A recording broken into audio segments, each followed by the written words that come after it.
अस्सलाम जी सर, आ रही है। वालेकुम अस्सलाम सर।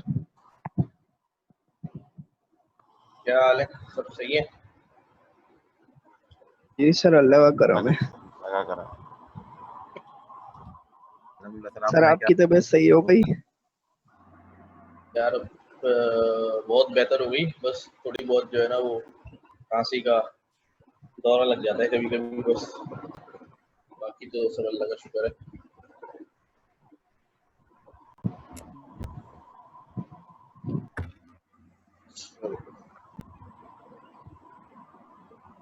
क्या चल रहा है जिंदगी में कोरोना के अलावा?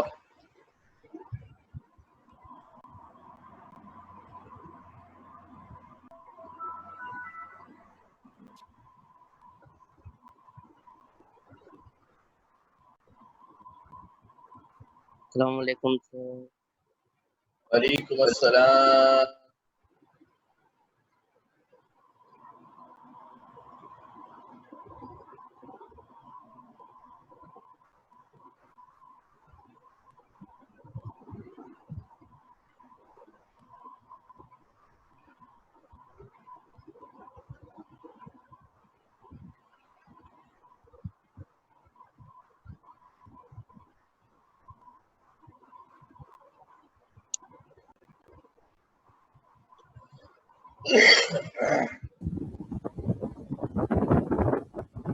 कितने लोग आ गए?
इसकी गर्दन काट रहे हो भाई। अल्लाह अकबर।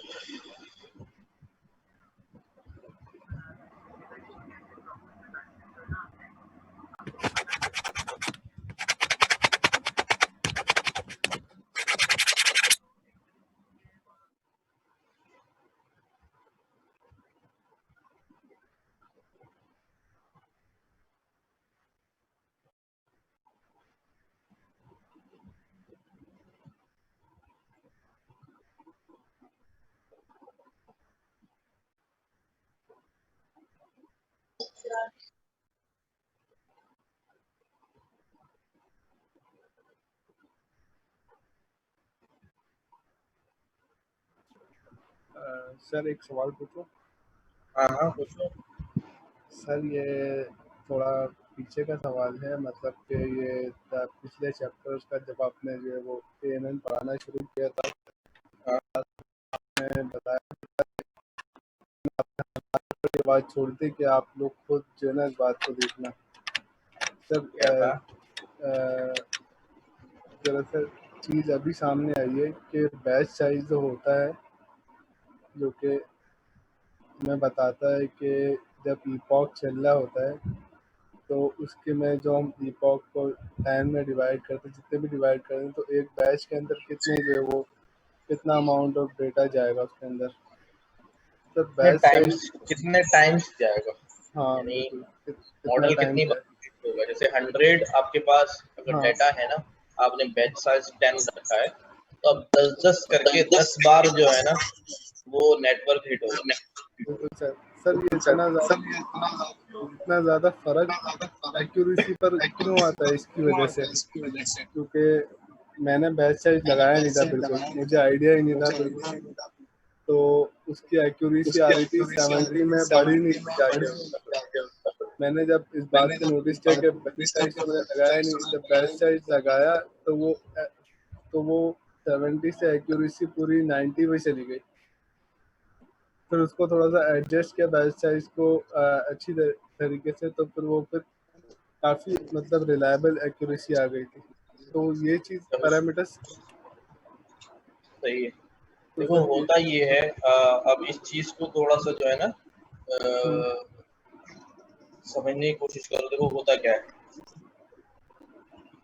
कि सबसे पहली बात जो है ना, बैच साइज जो है वो कम या ज्यादा करने से जो सबसे बड़ा इम्पैक्ट पड़ता है वो प्रोसेसिंग पे पड़ता है। यानी आपके ईपॉक्स जो है, अगर आप बैच साइज नहीं लगाएंगे और बाय डिफॉल्ट एक एक तस्वीर या एक एक डेटा पॉइंट जाएगा, it will take much time process all the data. और अगर बैच साइज आप लगा देंगे और ज्यादा डेटा जा रहा है, मॉडल जो है वो कम हिट हो रहा है, ज्यादा डेटा एक साथ मॉडल में फीड हो रहा है, तो वो प्रोसेस जो है वो जल्दी खत्म हो जाता है। यानी सारे इपॉक्स जो हैं वो उससे कम टाइम में खत्म हो जाता है। एक बात तो ये होगी।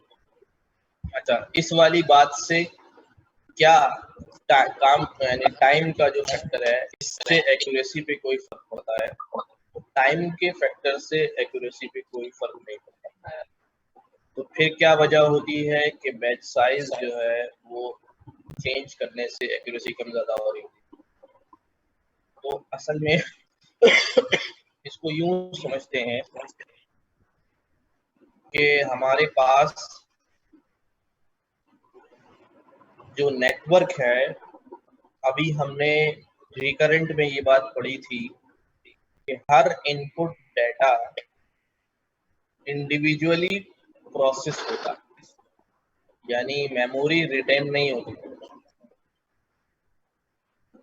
एक डेटा पॉइंट गया, अभी रिकरेंट में हमने लास्ट संडे ये बात की थी, जब एक डेटा पॉइंट गया, दूसरा डेटा पॉइंट आ रहा है, तो उसको पहले डेटा पॉइंट के बारे में कोई इब्तिहाज तुम्हारा सिस्टम बोल रहा है भाई, तो उसे दूसरे डेटा पॉइंट के बारे में कोई आइडिया नहीं होता। यानी उन दोनों के दरमियान कोई मेमोरी रिटेंशन नहीं होती। ठीक है, तो लेकिन जब बैच साइज रखते हैं और एक साथ 10 इमेजेस भेजते हैं और नेटवर्क जो है वो उनको प्रोसेस कर रहा होता है, ठीक है, तो समहाउ मैंने जो है ना, मेरा आइडिया है ये, इसके अंदर जो है ना मैं बिल्कुल फाइनल बात नहीं कर रहा हूँ कि बैच साइज जब आप करते हैं, बहुत सारी इमेजेस जाती हैं, तो वो उन इमेजेस के दरमियान जो है अपनी लर्निंग की का कंपैरिजन करता है। मैंने एक दो जगह जो है ना इस पे थोड़े बहुत रिसर्च का जो है ना वो पेपर वगैरह बैच साइज पे पढ़ने की कोशिश करी है, तो जो जितना मुझे समझ में आया उसके अंदर वो ये है कि जिस तरह मैं आपको अगर एक तस्वीर दिखाऊं, आप उस तस्वीर को अच्छी तरह से देखें, उसके बाद दूसरी तस्वीर दिखाऊं, उसके बाद तीसरी तस्वीर दिखाऊं, हर दफा एक तस्वीर जो है ना वो दिखाता रहूं। अच्छा, इस तरह आप उस इंडिविजुअल तस्वीर को तो बहुत अच्छी तरह से जो है ना वो ऑब्जर्व कर लेंगे, उसकी लर्निंग कर लेंगे, लेकिन जब बहुत सारी तस्वीरें हो जाएंगी, बिल्कुल सेम प्रॉब्लम है जो रिकरेंट में आ रहा था, जब बहुत सारी तस्वीरें हो जाएंगी तो आपको हर तस्वीर के बारे में याद रखना मुश्किल हो जाता है, क्योंकि बहुत सारी तस्वीरें आपने इंडिविजुअली देख ली। लेकिन जब आप 10 तस्वीरें बैच में एक साथ देख रहे होंगे,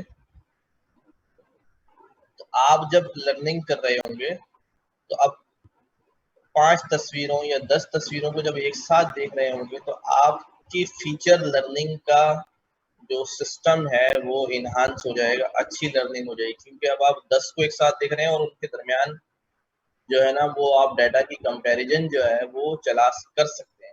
यार एक तस्वीर आ रही है किसी लड़के की, इसके बाल छोटे हैं, उसके बराबर में ही दूसरी तस्वीर है जिसके अंदर जो है ना बालों का फीचर जो है ना वो थोड़े बड़े बाल है, तीसरी तस्वीर में बाल है ही नहीं।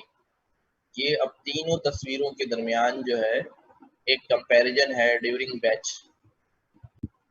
इससे जो है वो आपकी लर्निंग फास्ट होती है और ज्यादा हो जाती है। तो बैच साइज की वजह से जो है वो एक्यूरेसी का बढ़ना जो है वो कुछ यूं है। वरना अभी आप अगर नॉर्मल आर्टिकल वगैरह बैच साइज पढ़ेंगे तो भी कहते हैं सिर्फ जो है वो मॉडल की प्रोसेसिंग पे जो है ना स्पीड पे फर्क पड़ता है। Thank you sir. अच्छा जी, तो आज जो हमें काम करना है, अच्छा मैं खोल लेता हूँ। गई गई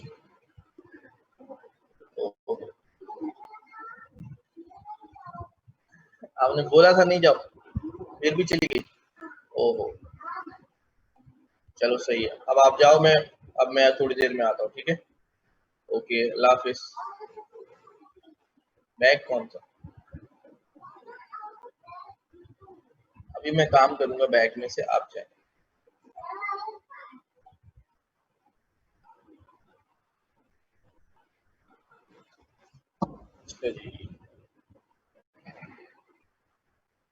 आज जो हमें काम करना है वो स्क्रीन शेयर कराता हूँ। कुछ थोड़ा सा डाटा वगैरह आप लोगों को डाउनलोड करना पड़ेगा। पिछले वाला सारा कोड इसका रन कर लिया था ना हमने। Advance use of recurrent neural network, इसके अंदर कुछ चीजें हम सीखेंगे। रिकरेंट में ड्रॉप आउट कैसे लगेगा, स्टैकिंग रिकरेंट लेयर्स, यानी 1 2 3 4 5 लेयर है रिकरेंट की लगाना। By directional recurrent layers, by directional recurrent layers के बारे में पढ़ेंगे, वो आगे भी फॉरवर्ड प्रोसेस करती हैं। सर फ्लास्क के बारे में आपने कहा था लास्ट टाइम के इंस्टॉल करते हुए। फ्लास्क इंस्टॉल हो गई ना? जी जी हाँ ठीक है, अभी देखते हैं। कुछ पढ़ा फ्लास्क के बारे में? जी सर, बेसिक पढ़िए कि एपीआई किस तरह बनती है सिंपल फंक्शन से। सही है, बस एपीआई बनानी हमने सीखना है उसके अंदर।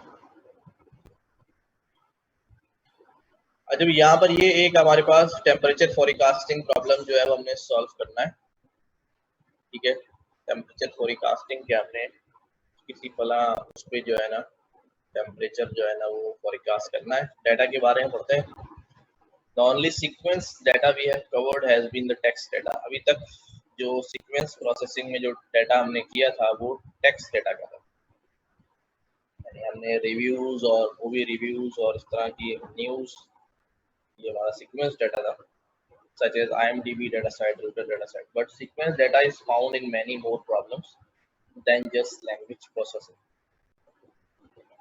In all the examples in this section, you will play with weather time series data recorded at the weather station at the Max Planck Institute of Biochemistry in Jena, Germany.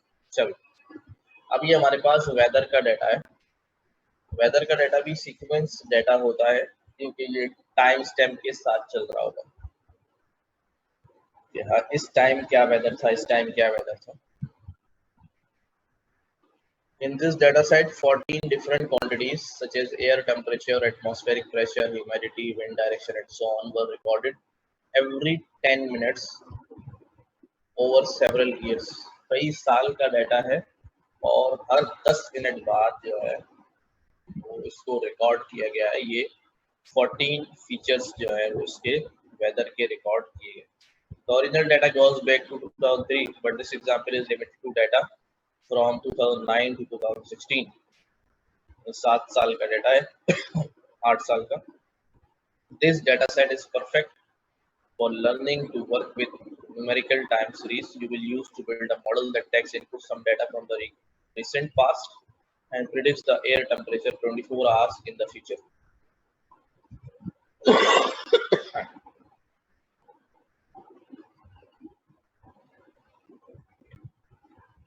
जब ये data यहाँ से download होगा, तमाम लोग जरा अपने पास चलाएं।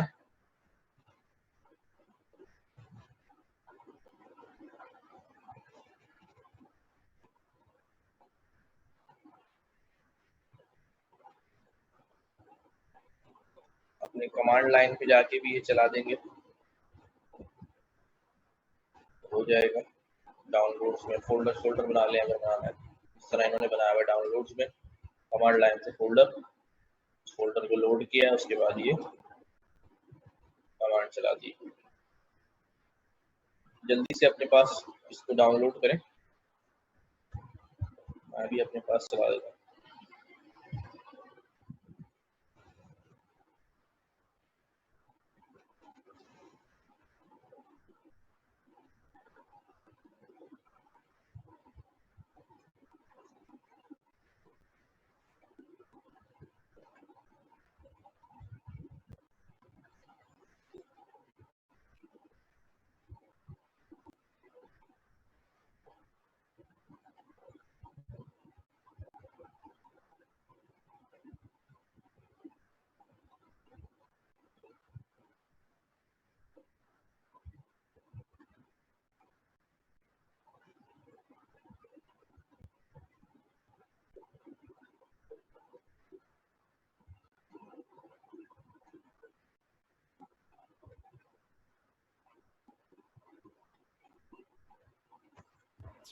सर ये कह रहा है कि डब्लू कैट जो है वो रिकॉग्नाइज नहीं है। वैसे उस पर से चला लो जाके, सही से।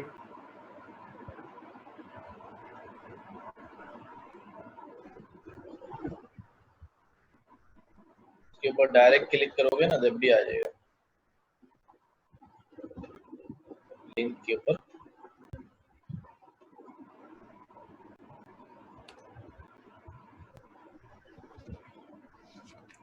तो लिंक गिवन है, उस पर क्लिक करोगे तो डायरेक्ट डाउनलोड हो जाएगा।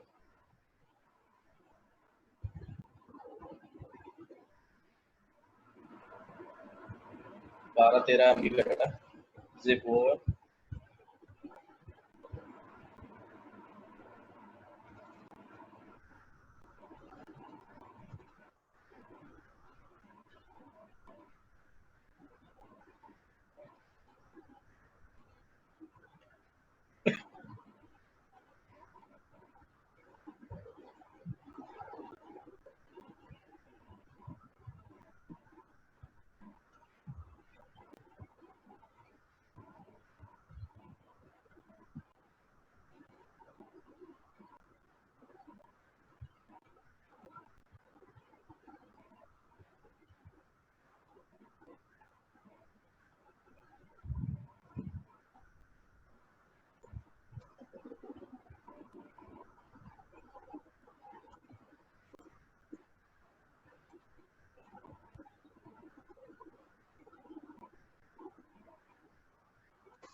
ड्रॉपर कर देंगे।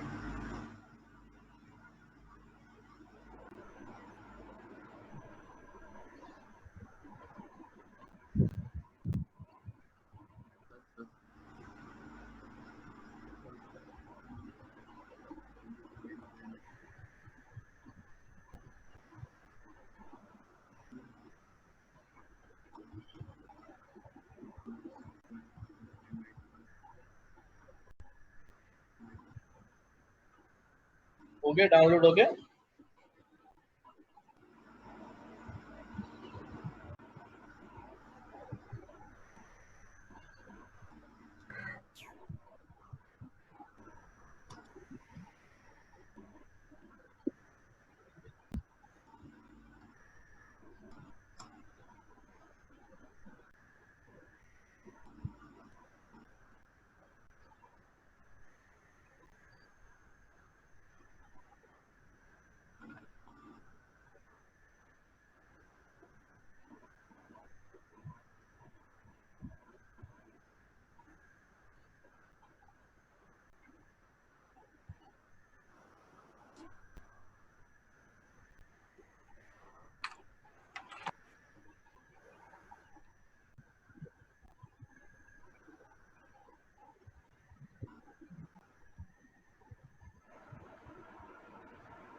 सबके बाद हो गए डाउनलोड, चले आगे।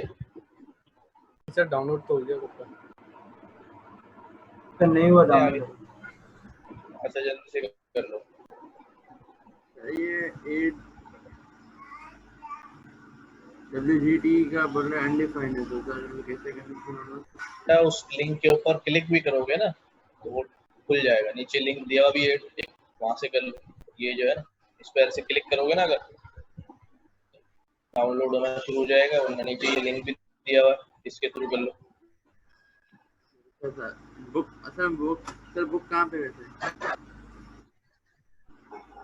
बुक नहीं है तुम्हारे पास?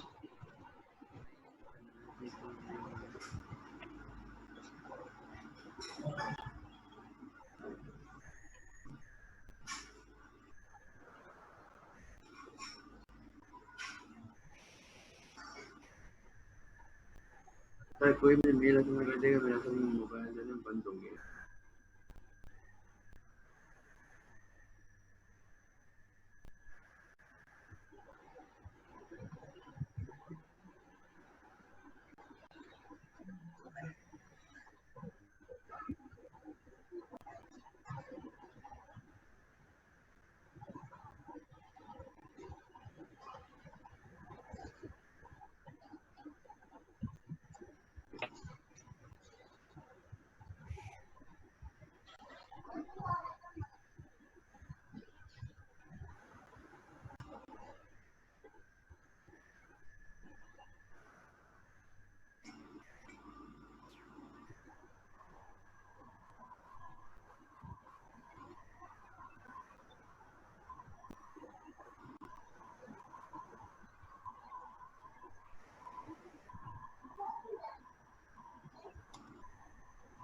सर टेंसर फ्लो की सर्टिफिकेशन करनी है, एक बंदे ने किया, आपने देखा है? सर जिया ने पोस्ट शेयर किया था। हाँ कर लोगे आराम से। जी सर, कंटेंट तो मैं देख रहा था, वो नॉर्मली जो हम पढ़ रहे हैं बिल्कुल एग्जैक्टली वही है। हाँ सारा कंटेंट वही है। नहीं बेटा अभी नहीं। ले आए सब पानी।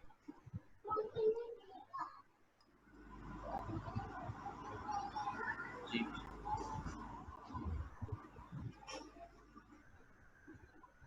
वो टेस्ट दे रहा था और टेस्ट के दौरान उसका फोन आया मेरे पास, सर ये मसला आ रहा है। मैंने कहा अच्छा, बाद में सुपर से उसका मैसेज आएगा सर पास हो गया। मैंने कहा चलो ले लेंगे उसको, एक दिन लाइन पे ले लेंगे, जरा पूछ लेंगे। जी सर बिल्कुल, ताकि थोड़ा एक्सपीरियंस मिल जाए।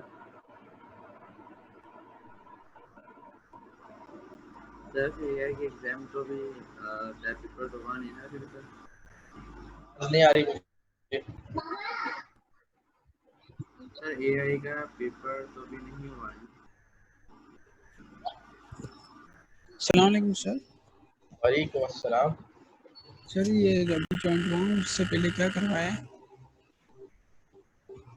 हुसैन भाई क्या करवाया है? हमने बुक में से जो है ना वो स्क्रीन पे भी नजर आएगा आपको।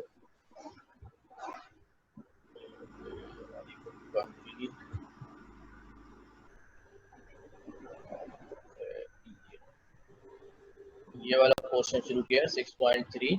इसके अंदर अभी हमने ये टेम्परेचर फोरकास्टिंग प्रॉब्लम सॉल्व करना है। इसके अंदर यहाँ से हमने इस लिंक पर से डाटा डाउनलोड कर लिया है। अब हम आगे काम करने जा रहे हैं। ठीक सर।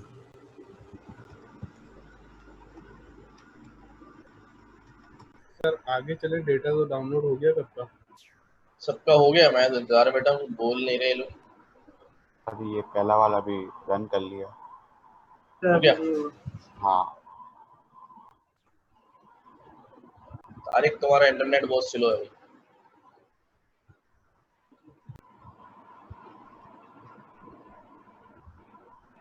सर वो इंटरनेट का इशू नहीं है, मैं लिनक्स डाउनलोड करने, लिनक्स सीखने के चक्कर में मैंने अपना विंडो भी उड़ा दी, डेटा भी चला गया सब कुछ, तो ये कुछ भी मेरे पास नहीं है सर, सारा डेटा भी चला गया। सब कुछ चला गया।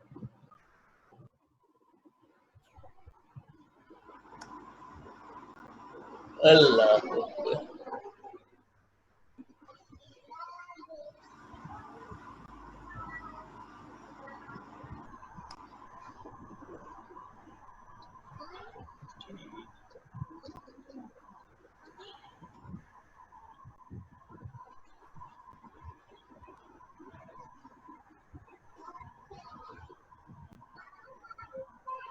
ओके।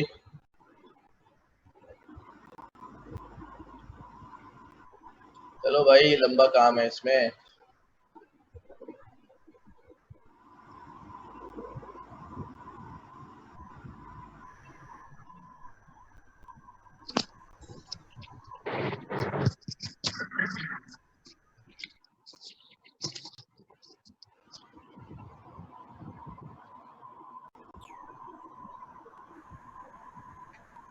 चलो भाई, डाउनलोड हो गया होगा आपको। इसके बाद जो है ना, ये क्या काम किया भाई? वही पुराना काम, डाटा डायरेक्टरी बनाई है। ये पाथ दिया हुआ है जहाँ डाटा पड़ा हुआ है। डाटा डायरेक्टरी को और इन दोनों को जो है वो ज्वाइन कर दिया। ये चला लो उसको अपने पास। तो ये भी हो गया। सही है। इसके बाद वाला नहीं हो रहा। अच्छा रुक जाओ।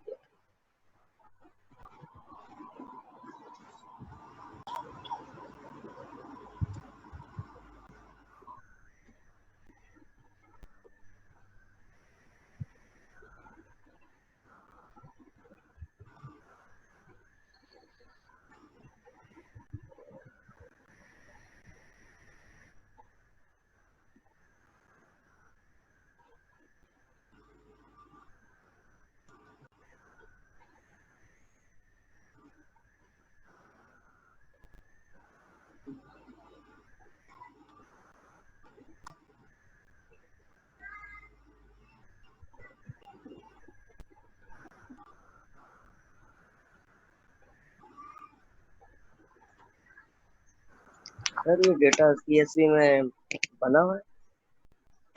हाँ, सीएसवी में वो है।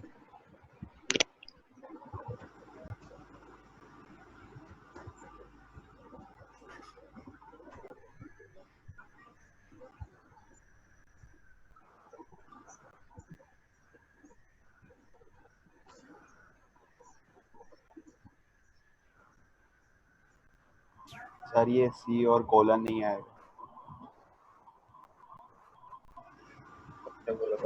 डायरेक्ट परमिशन एरर आ रहा है।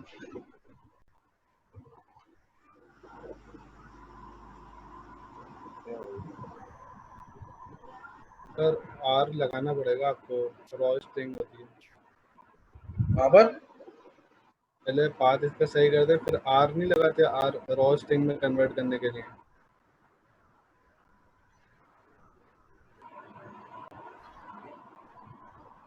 डबल कोट से पहले। सर यूजर से पहले स्लैश आएगा। परमिशन कह रहा था। अब आप कहाँ बोल रहे हो आर लगाना है? तो मैं चैट पे लिख के दे रहा हूँ आपको। देखो तो क्या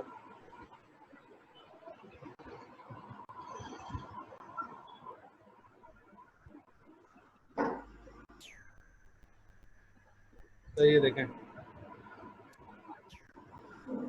स्टार्ट में आर लगाते हैं ताकि जो है वो रॉ स्ट्रिंग में कन्वर्ट कर दे। सर ये ब्रैकेट्स ये सिलेक्शन में कल में फॉरवर्ड होंगे, फॉरवर्ड तो करे हुए हैं। बैकवर्ड।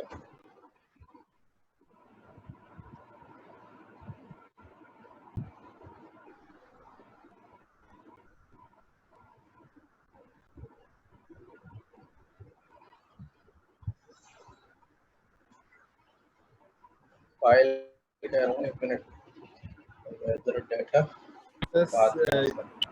पूरी पाथ देना, सी में कहाँ पड़ा हुआ है आपका पूरा एब्सोल्यूट पाथ।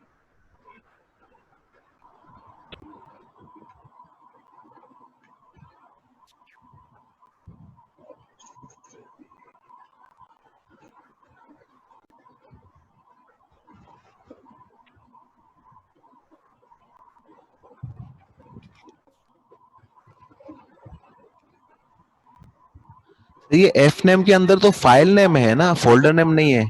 डायरेक्ट इस वेदर डेटा के अंदर आप फाइल लगते हैं सीएसवी की।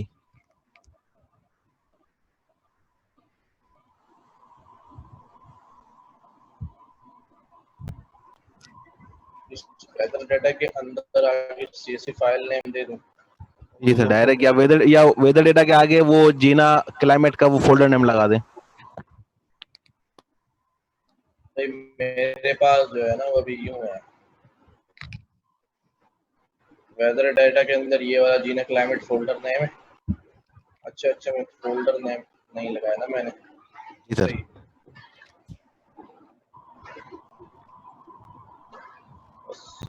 ये गलती थी।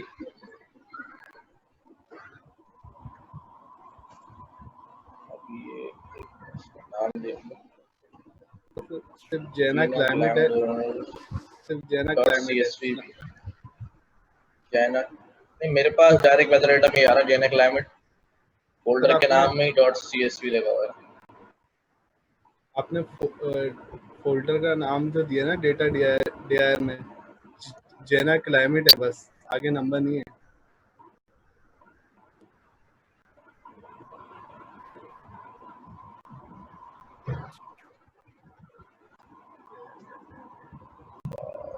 तो वो डायरेक्टरी चेक कर लें क्या है। डायरेक्टरी मेरे पास जो है ना वो ये है, नजर आ रही है? नहीं आ रही सर। अच्छा क्या चीज बोल रहा हूँ पता नहीं, चलो देखो तुम। अब आ रही? जी सर। मेरे पास ये वेदर डेटा है, वेदर डेटा के अंदर ये मैंने एक्सट्रैक्ट किया है जिन्हें क्लाइमेट 2900। ठीक है, अब मैं यहाँ पर डाल रहा हूँ डाउनलोड वेदर डेटा। अब वेदर डेटा के अंदर जो है ना वो इस फोल्डर के अंदर फाइल है ना। जी सर। मैं इसका नाम चेंज करता हूँ, जरा छोटा करता हूँ, जेना क्लाइमेट।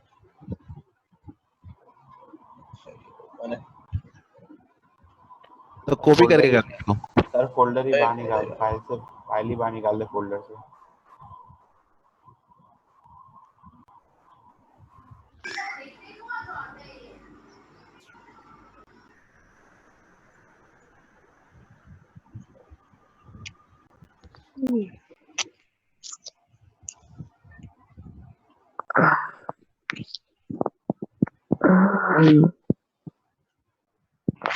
कौन सो के उठा है भाई?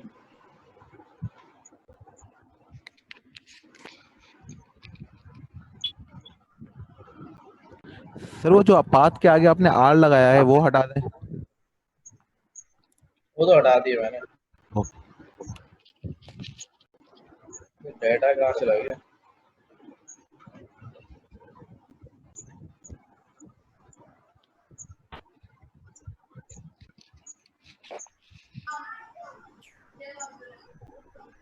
सर स्क्रीन शेयर करके दिखा दें अगर मसला हो तो। एक मिनट बस अब सेव हो जाएगा।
सर हो गया।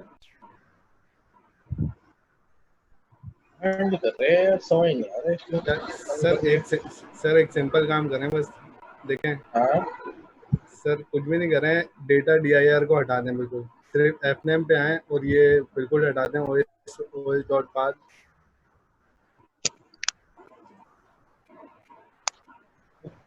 कमेंट आउट कर दें इसको, डेटा DIR को। हाँ अब इसको पूरा रिमूव कर दें, os.path को, पूरी लाइन को वो रिमूव तो कर दें, पूरी लाइन सबको कर दें सर, सबको। सही है ना? फाइल नेम सर सर हमारे ये पास फाइल नेम को भी रिमूव कर दें जरा। चल रहा है सर। अब आपका जो ये फाइल जहाँ पे पड़ी है, जिस डायरेक्टरी में, वो वहाँ पे आए जरा आप।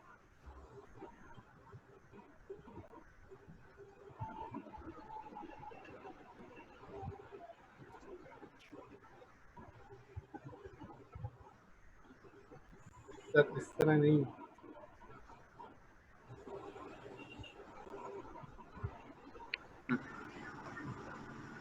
हमारे पास तो चल गया था ये।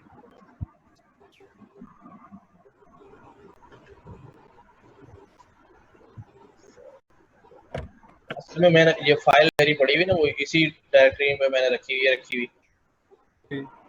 सर मसला नहीं है, सिर्फ आप इस फोल्डर में आए, जेना क्लाइमेट के अंदर, वहाँ से आए, फोल्डर के थ्रू जाए।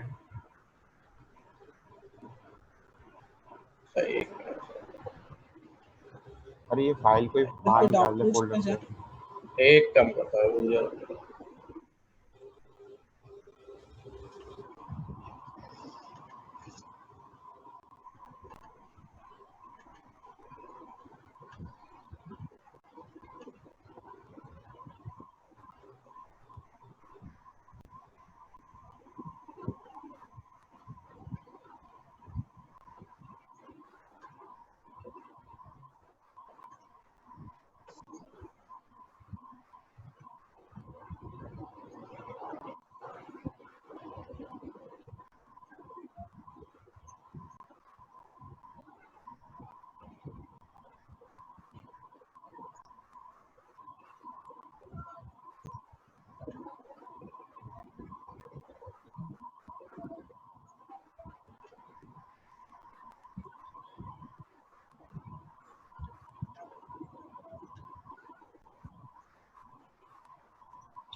कौन अभी भी दे रहा है क्यों? CSV लगा है सर, है 2016 के आगे .CSV लगा है।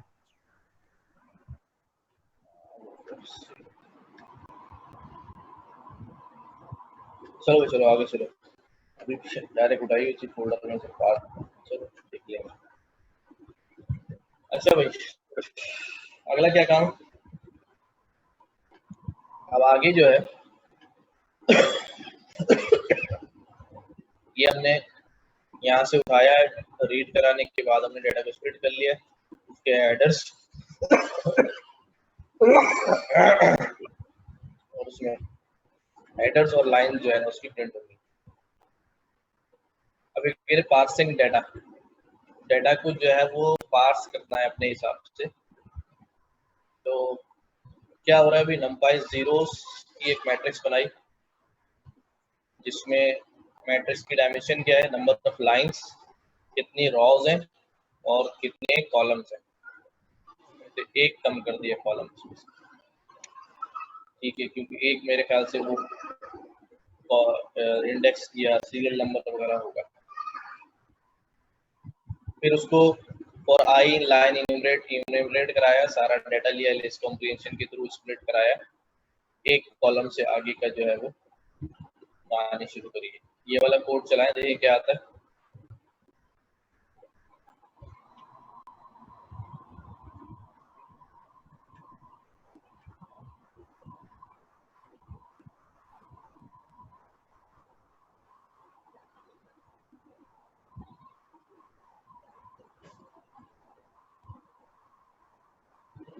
टाइम लेगा थोड़ा सा ही क्योंकि ज़्यादा रिकॉर्ड है। ओके,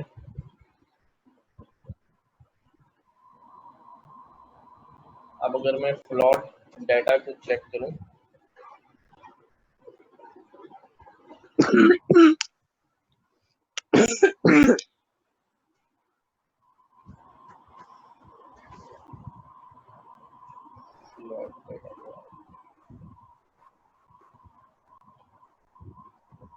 सर अंडरस्कोर हटा दें।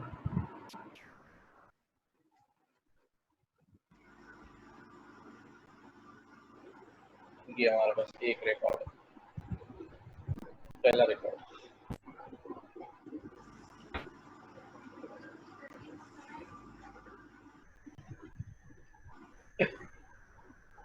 अच्छा, ये समझ में आया सबने, हमने क्या किया, ये काम क्यों किया है। टेंसर बनाया हमने, उसको CSV फाइल से जो डाटा हमने उठाया है उसको हमने numpy की एरे में कन्वर्ट करके टेंसर में कन्वर्ट कर लिया, सारा एक मैट्रिक्स की शक्ल में आ गए सारे 4.5 लाख रिकॉर्ड्स जो हैं अब ये मैट्रिक्स की शक्ल में है। जितने रिकॉर्ड्स हैं ये 4,20,000। जी जी बोले। एलिमिनेट क्या करता है, एक मिनट कोड पे जाए तो कोड पे जाए, बोर्ड पे आऊं, क्या क्या करता है, इन्यूमरेट क्या करता है, इन्यूमरेट भाई कोई बताओ, इन्यूमरेट क्या करता है। तो इंडेक्स की वैल्यू देता है और साथ साथ वो वैल्यू को भी रिटर्न करता है। ये यूं करता है, फॉर नेम इन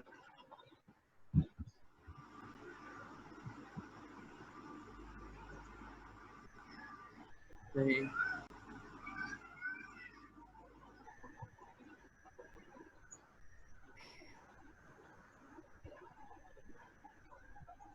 सही इन्यूमरेट करा लूं,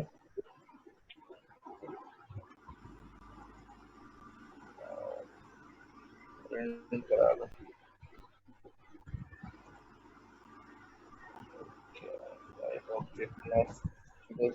अच्छा, दो चीजें चाहिए होंगी। नहीं सर, एक ही चाहिए होगी, वो एनुमरेट का ब्रैकेट नहीं ओपन करा आपने।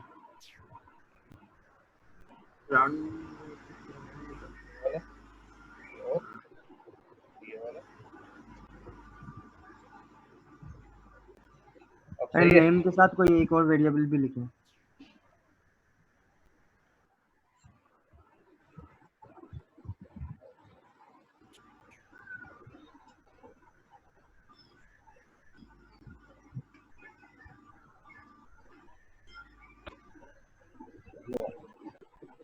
दो ही चीजें चाहिए ना। इन्यूमरेट जो है ना, वो नंबरिंग जो है वो आपको जनरेट कर देता है। खुद जनरेट कर देता है हर डेटा आइटम के साथ। सही है, ठीक है, सही सर, थैंक यू। अच्छा भाई, अगला जो हमने काम करना है भाई, देखो हमने अपना डेटा तो जो है वो numpy टेंसर बना लिया। अब ये कहते हैं plotting the temperature time series. इसके अंदर जितना भी टेम्परेचर है वो सारा का सारा जो है ना वो प्लॉट करें। कुछ हमारे पास जो है वो टेम्परेचर टाइम सीरीज जब प्लॉट हो रही है तो सब अपने पास प्लॉट करें।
चल गया ये?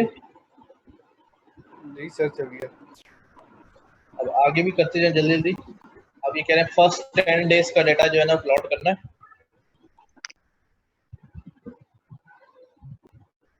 फुल टेम्परेचर रेंज थी डिग्रीज में, अब plotting the first 10 days of temperature time series. तो कुछ नहीं करना, सिर्फ प्लॉट रेंज 14 से 40 से आपने टेम्परेचर उठा लिया।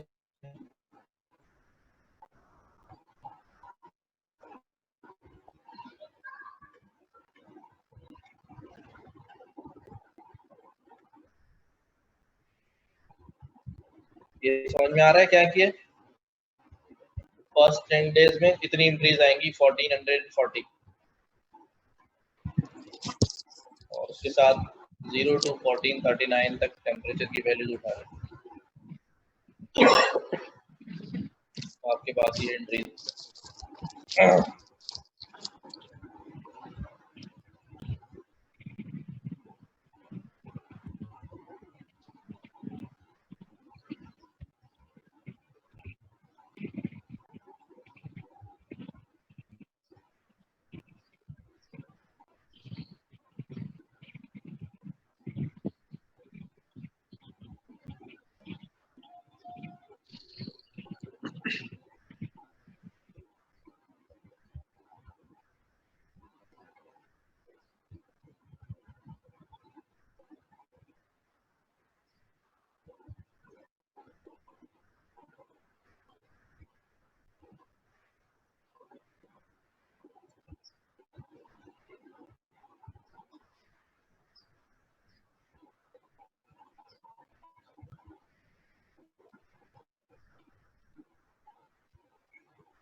हो गए यहाँ तक, आगे चलें? जी सर।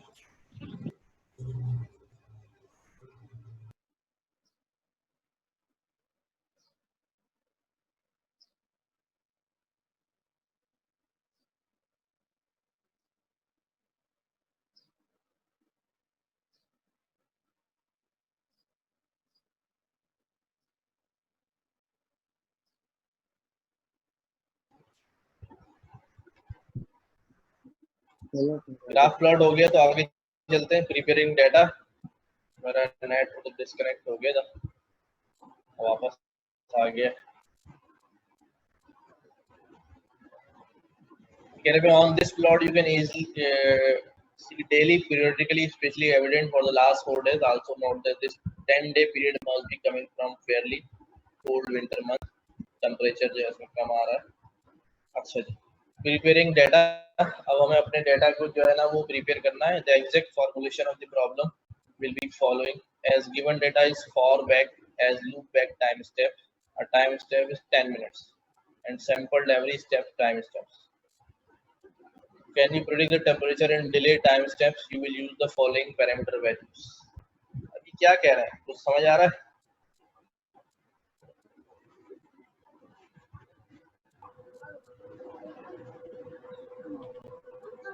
हेलो, आवाज आ रही सबको? बता दें सर, आप बता दें। गाड़ी पर समझ नहीं आ रहा।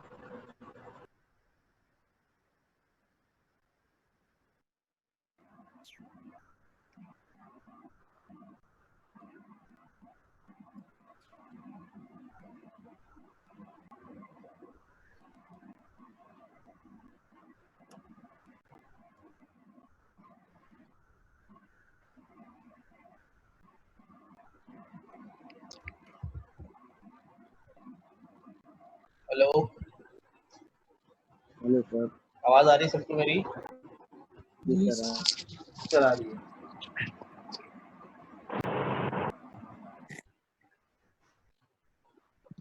हेलो, आ रही है। हेलो सर, आ रही है। अच्छा, मेरे पास इंटरनेट जो है ना वो एकदम से अनस्टेबल हो जा रहा है, तो अगर किसी भी वक्त जो है ना वो डिस्कनेक्ट हो जाए तो ध्यान रखिएगा बस। क्या हो गया इसमें सुबह? खैर, हमारे इस तरफ ये स्क्रीन पे हमें नजर आ रहा है। हमने ये प्लॉट किया डाटा को, आपका नेट स्लो है सर। तो सबसे पहले क्या करें? है नेट सर आपका डिले आ रहा है। हाँ, वो मेरे नेट में ही प्रॉब्लम आ रहा है। सिग्नल तो पूरे आ रहे हैं, डिले आ रहा है, पता नहीं क्यों। विंडोज वगैरह खोल दे सर।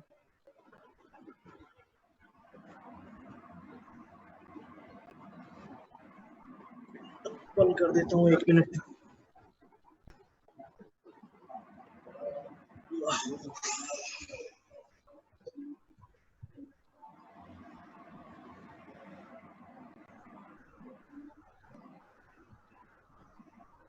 ये आवाज आ रही सही? ठीक है सर।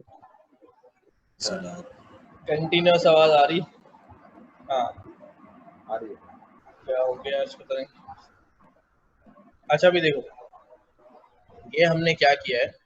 सबसे पहले तो हमने जो है ना वो ये सारे हेडर्स ले लिए जो हमारे 14 फीचर्स थे, हमें नजर आए। नंपाई में हमने पूरे डाटा को कन्वर्ट भी कर लिया। ठीक है, ये कहते हैं for instance here is the plot of temperature in over time. On this plot you can clearly see that yearly periodicity of temperature. Yearly periodicity of temperature है, यानी ईयर वाइज जो है ना वो आपको टेम्परेचर का कुछ छोटे से ग्राफ में नजर आ रहा है। Here is more narrow plot of first 10 days of temperature data। फिर हमने शुरू के 10 दिनों का जो है वो टेम्परेचर डाटा ले लिया, जिसमें रिकॉर्ड्स जो है वो 1440 रिकॉर्ड्स आ रहे हैं। Because data is recorded every 10 minutes, so you get 144 data points per day। 10 days के जो है वो 1440 हो जाएंगे, इसलिए 1440 यहाँ पर लूप चला, उसको रेंज में नंबरिंग दे दिया।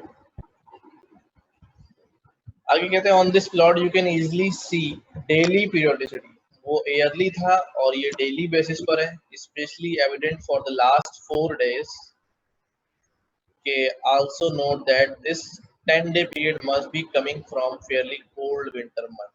ये जो 10 दिन का डेटा है ये ऐसा लग रहा है कि बहुत ही ज्यादा शदीद ठंडे मौसम से आ रहा है, क्योंकि सारा नेगेटिव में चल रहा है, 0 डिग्री से नीचे टेम्परेचर आ रहा है, यानी बहुत शदीद सर्दियों का डेटा है। If you are trying to predict average temperature for the next month given a few months of past data, अगर हम इस पुराने मंथ्स के डेटा की बिहाफ पर अगले टेम्परेचर को प्रिडिक्ट करना चाहें, the problem would be easy due to reliability year scale periodicity of the data। ये year scale जो पीरियड है यानी ईयर वाइज जो डेटा है वो की रिलायबिलिटी की वजह से। But looking at the data over a scale of days the temperature looks lot more chaotic. अगर दिनों वाइज देखें तो टेम्परेचर बहुत ज़्यादा चॉटिक हो रहा है, यानी डेटा बहुत ज़्यादा स्कैटर्ड हो रहा है या उसकी पीरियोडिसिटी नहीं बनती, वो तरतीब वैसी नहीं आ रही। लेकिन अगर उसको बड़े पर देखें, यानी कि जैसा कि हम कह रहे हैं कि 6 मंथ या 1 साल के पीरियड में देखें तो हमें वो उसकी समझ में आ रही है थोड़ी बहुत डेटा की। Is this time series predictable at the daily scale? Let's find out. अब हमने ये देखना है कि क्या डेली स्केल के ऊपर क्या हम इसमें से डेटा प्रिडिक्ट करा सकते हैं वेदर को डेली स्केल पे। क्या हमारे पास डेली स्केल में हमें नजर आ रहा है कि बहुत ज़्यादा शॉर्टिक डेटा है, फिर भी हो सकता है। उसके लिए अब करते हैं प्रिपरेशन ऑफ डाटा। कहते हैं the exact formulation of problem will be as follows. अब प्रॉब्लम को हम कैसे करेंगे इसके अंदर। Given data going as far back as loop back time step, a time step is 10 minutes, हर 10 मिनट का जो है वो time step, and sampled every steps time step, हर स्टेप का टाइम स्टेप जो है उसको सैंपल लिया गया, यानी जो डेटा आता गया उसको सैंपल में शामिल किया गया। Can you predict the temperature in delay time steps?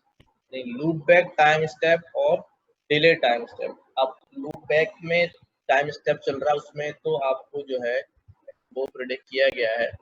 ये कह रहे हैं कि भाई डिले टाइम स्टेप में आप प्रेडिक्ट कर सकते हैं। अभी इसकी बात करते हैं लूप बैक और डिले टाइम स्टेप जो है ना वो किस तरह का होगा।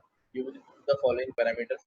Loop back 720 observations will go back 5 days, यानी हर दफा पीछे 5 दिन के डाटा को देखता हुआ वो करेगा। Step 6 observations will be sampled at 1 data point per hour। अब ये हम कुछ रेस्ट्रिक्शंस लगा रहे हैं उसके।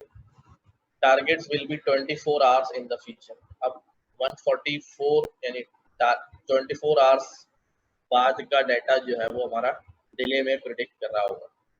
लूप बैक क्या है? लूप बैक ये कि पीछे कितना डाटा जो है उसको देखते हुए टेम्परेचर जो है ना वो प्रेडिक्ट करना है। Will go back to 5 days पीछे देखेगा, ठीक है।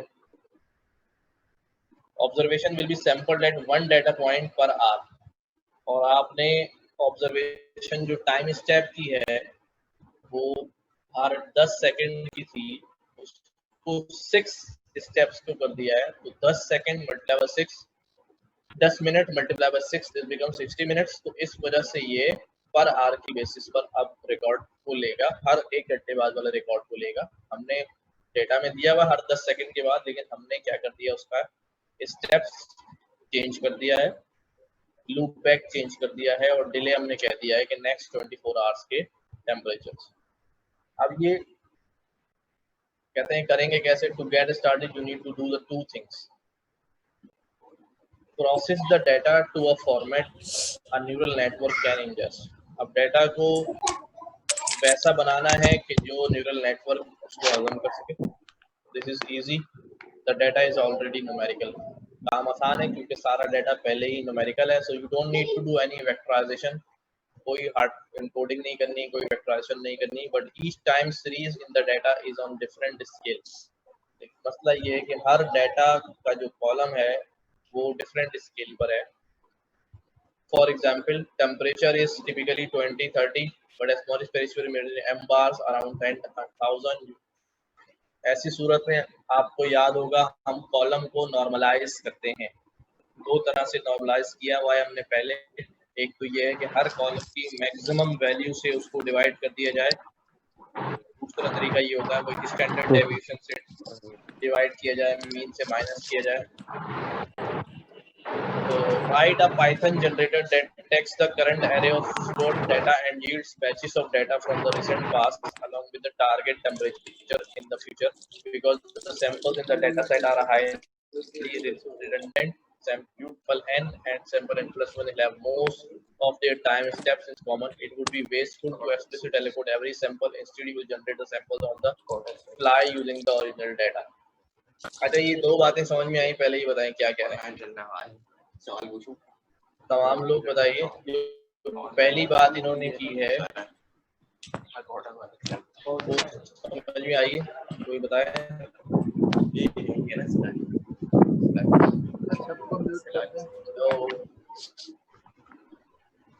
सर आपकी आवाज बहुत कट कट के आ रही है।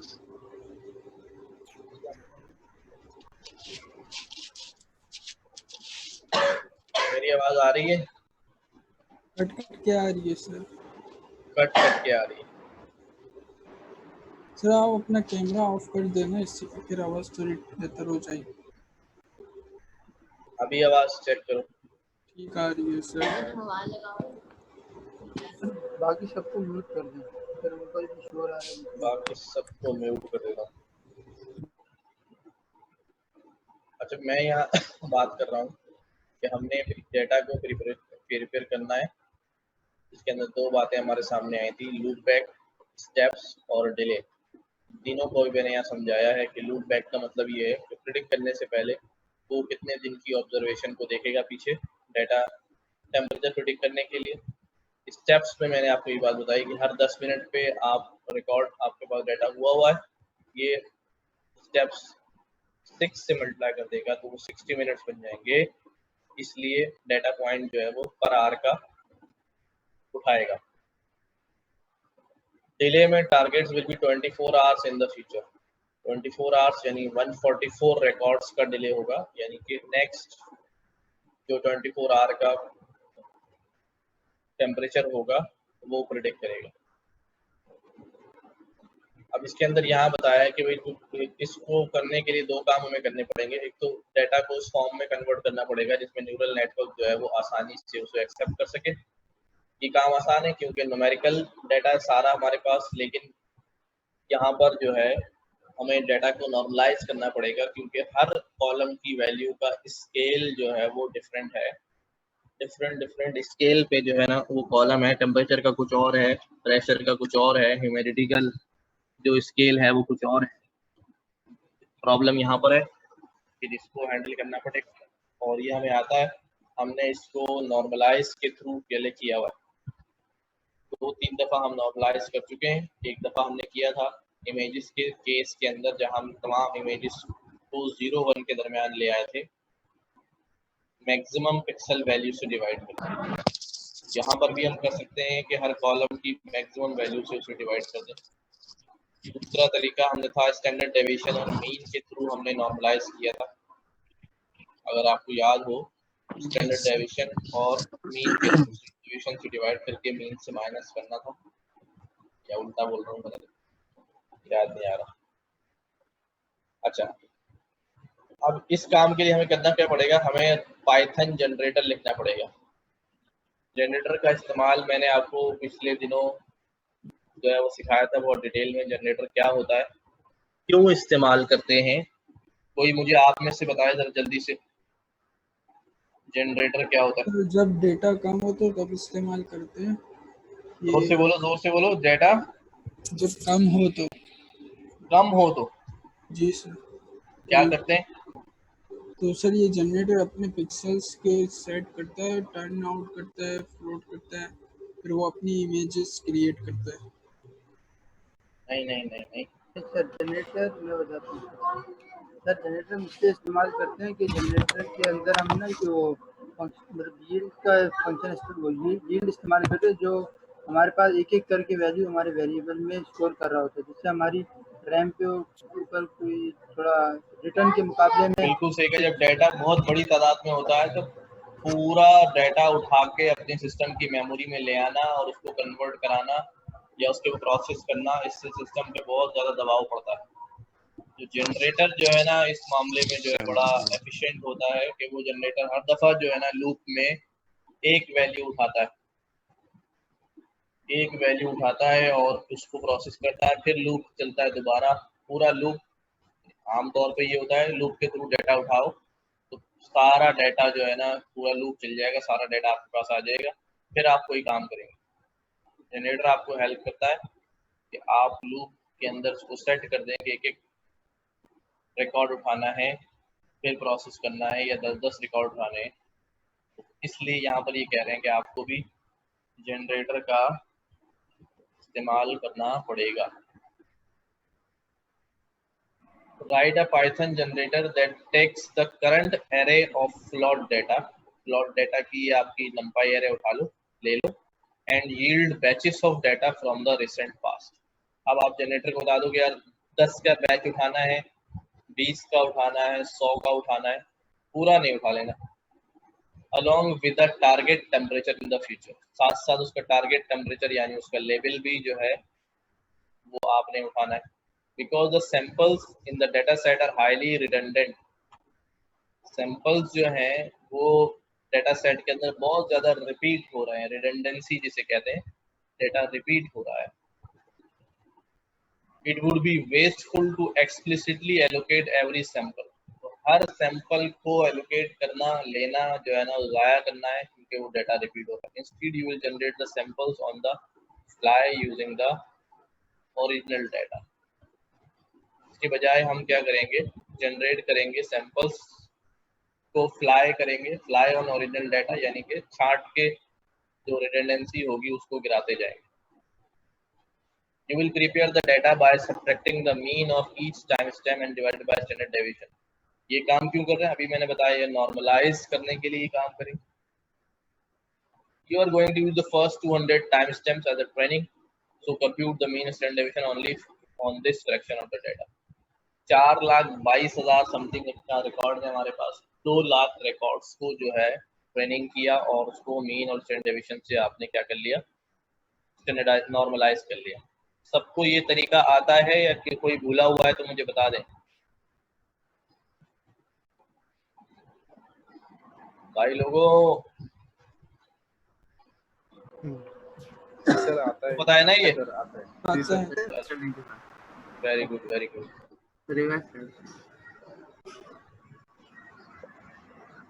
अब जो है जो द डाटा जनरेट, अब अगला जो कोड आएगा उसके अंदर डाटा जनरेटर इस्तेमाल हुआ है, इसमें एक टपल बना रहा है वो सैंपल्स और टारगेट्स का, where sample is one batch. Samples में पूरा बैच होगा, यानी एक सैंपल जो उसमें 10 या 20 रिकॉर्ड होंगे, जितना भी बैच साइज रखा होगा। टारगेट में ज़ाहिर है उतने ही जो है ना उसके टेम्परेचर की वैल्यूज होंगी लेवल्स के तौर पे।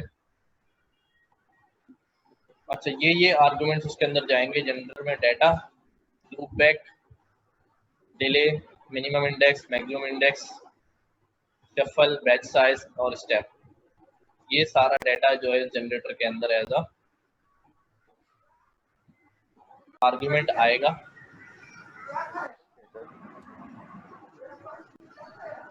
कोड थोड़ा सा इस जनरेटर के अंदर कोड थोड़ा सा गंभीर है, थोड़ा उसको सुकून से बैठ के घर में जो है नजर डालिएगा, इसके ऊपर समझ में आ जाएगा क्या हो रहा है।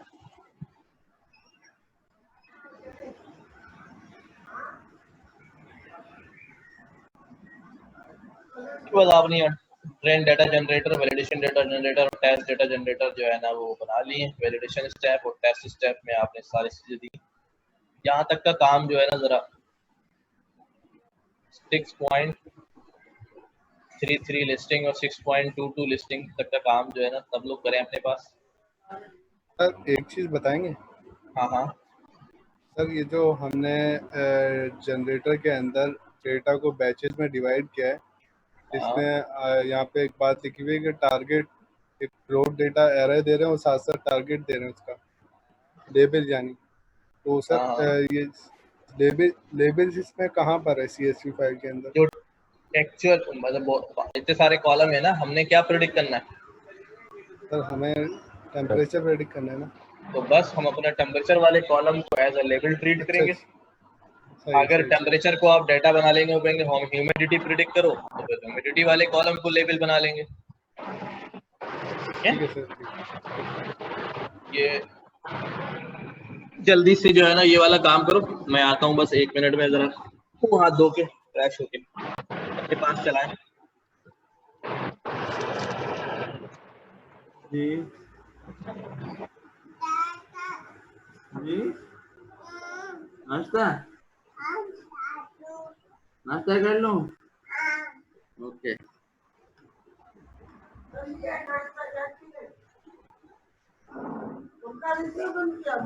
मैंने बंद किया है, वो बोला भाई है मैंने।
मेरे पास भी वही सेम एरर आ रहा है। कोई बता सकता है कि वो जो स्टार्टिंग में सर के पास पाथ एरर आ रहा था तो उसके लिए क्या करना पड़ेगा? कोई बता सकता है?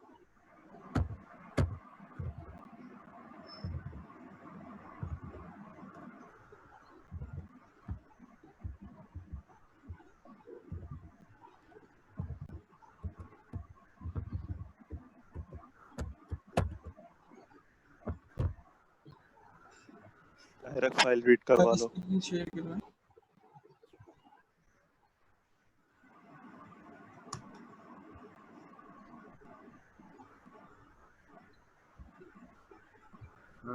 मैंने जहाँ पे मैंने जीपीटी नोटबुक रख की, जहाँ से मैं जीपीटी नोटबुक रन कर रहा हूँ, मैंने उसी फोल्डर के अंदर वो CSV फाइल रखी है।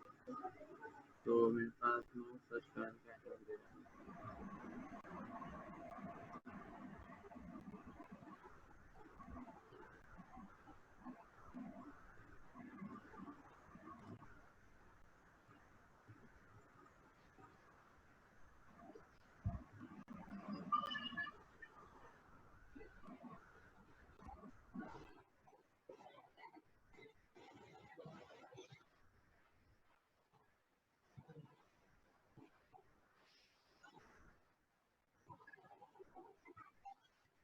बिजली वाले बेटा, लाइट वाले अंकल जो है ना, लाइट दे रहे हो फिर बंद कर दे रहे हैं, फिर लाइट आ रही है फिर बंद कर दे रहे हैं जी। अंकल की पिटाई लगने वाली जी। हाँ बाबा लैपटॉप में काम करते लेते हैं और वो के साथ नहीं खेलते।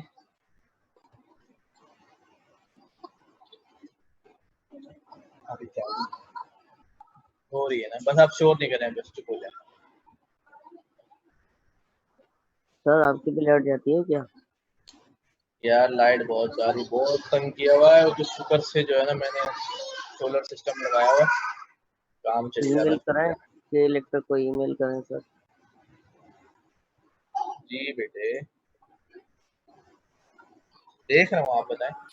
ये लेक्चर सुनते होते तो क्या बात है।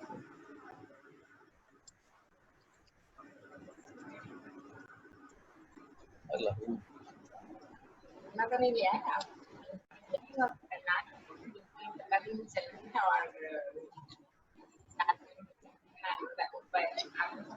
कुछ नहीं हो रहा, मैं यहाँ जा रहा हूँ, वहाँ जा रहा हूँ। बाबा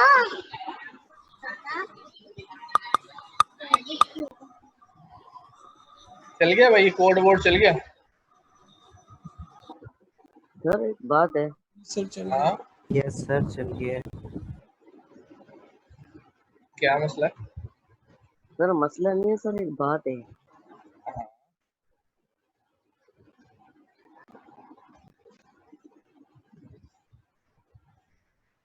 बोलो।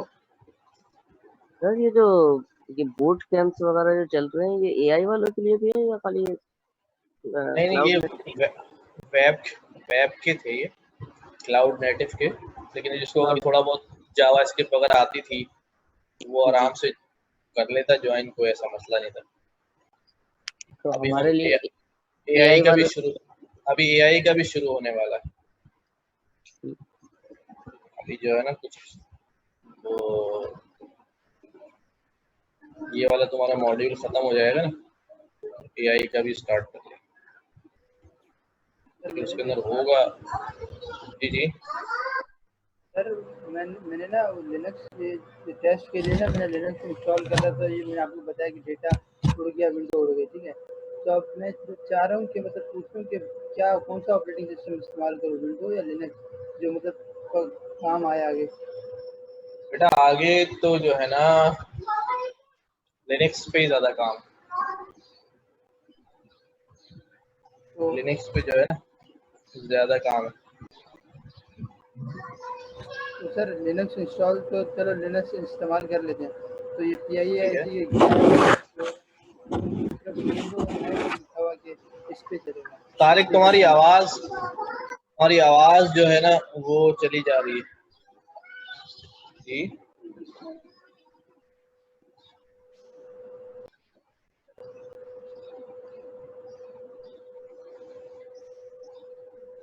सर हम ऑब्जेक्ट डिटेक्शन कब पढ़ेंगे?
जी पेज कस बेटा ले लो वहां से जाके, आप ऐसे पूछो। अरे यील्ड क्या काम करते हैं? तुमने जनरेटर नहीं पढ़ा क्या पहले? हाँ भाई क्लास मिस कर दी थी मैंने। उसकी वीडियो देख लेना। यील्ड जो है ना वो जनरेटर में इस्तेमाल होता है, और जो है जैसे हम फॉर लूप चलाते हैं ना, जी जी तो फॉर लूप में क्या होता है, वो वैल्यू उठाता रहता है। जी तो जब हम यील्ड कर देते हैं ना, जी वो जैसी एक वैल्यू उठाता है उसको जी यील्ड करके भेज देता है और फिर अगली सही वैल्यू नहीं उठाता। सही फिर फंक्शन दोबारा कॉल होता है, फॉर लूप दोबारा कॉल होता है। तो अगली दफा वो क्या करता है, जीरो से स्टार्ट नहीं करता क्योंकि जीरो उसी तो उठा वैल्यू ली थी ना, अगली वन वैल्यू से से स्टार्ट करता है, यानी वन से सही स्टार्ट है, फिर अगली दफा टू उठाएगा, यानी सही लूप पूरा नहीं चलेगा। सही सही अब ये आपकी लॉजिक पर होता है कि आपने एक एक वैल्यू उठानी है या दो दो उठानी है, 10 उठानी है, उस हिसाब से आप जो है लॉजिक लिखते हैं। तो वो सही जो मैं बात समझा रहा था अभी थोड़ी देर पहले, जनरेटर क्यों इस्तेमाल होता है, वो इसीलिए होता है कि रिकॉर्ड जो है ना वो आपके पास पड़ा हुआ है CSV फाइल में। जी जी CSV फाइल पे आप फॉर लूप लगा के वहां से रिकॉर्ड उठाओगे, लेकिन जी फॉर लूप अगर चलाओगे तो वो पूरे 4,22,000 रिकॉर्ड पे चलेगा ना, जी और वो सारे 4,22,000 रिकॉर्ड उठ के आपके एक वेरिएबल में आ जाएंगे हम्म और वो वेरिएबल बहुत भारी हो जाएगा।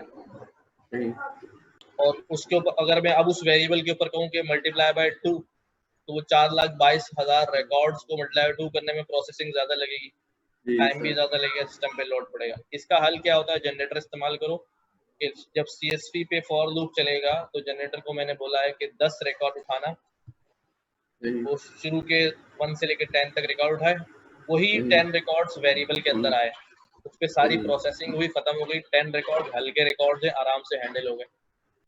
जैसे ही वो 10 रिकॉर्ड खत्म हुए, लूप दोबारा कॉल हुआ, अब अगले 10 रिकॉर्ड उठाएगा CSV से। लेकिन सर हर दफा मतलब कभी कभी तो मैं ज्यादा रिकॉर्ड भी किया था ना, जैसे 20,000 भी हो जरूरी हर दफा तो हर दफा तो कम रिकॉर्ड हमें नहीं उठाने पड़े, कभी तो ऐसा भी होता है ना कि हमें ज्यादा रिकॉर्ड देखो हमें वो टेस्ट तो करना पड़ता है। आपकी लॉजिक पे डिपेंड करता है ना, कि अगर आप एक या दो नहीं उठाना, 10 नहीं उठाना, 100 उठाना चाह रहे हैं, सही लाखों रिकॉर्ड है तो 1000 एक दफा उठाना चाह रहे हैं, इतने उठाएं कि आराम से आपका सिस्टम जो है ना वो उसको टैकल कर प्रोसेस ले कर ले।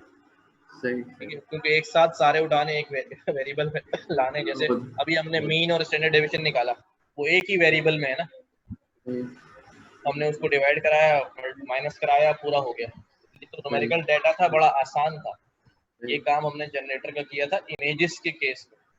सही सही इमेजेस के केस में अगर 100 बाय 100 की इमेज है तो आपके पास 10,000 पिक्सल एक इमेज के हैं, और इमेजेस होती है हमारे पास हजारों लाखों में।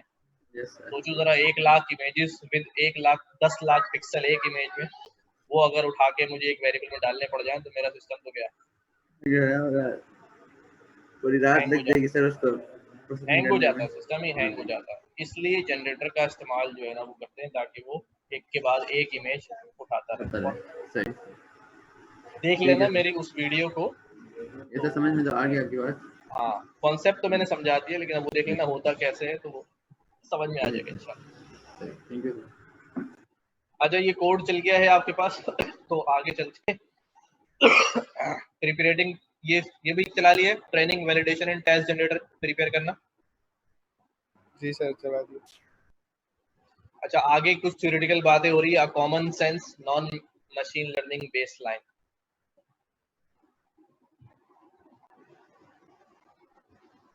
जी बेटा, अच्छा बेटा,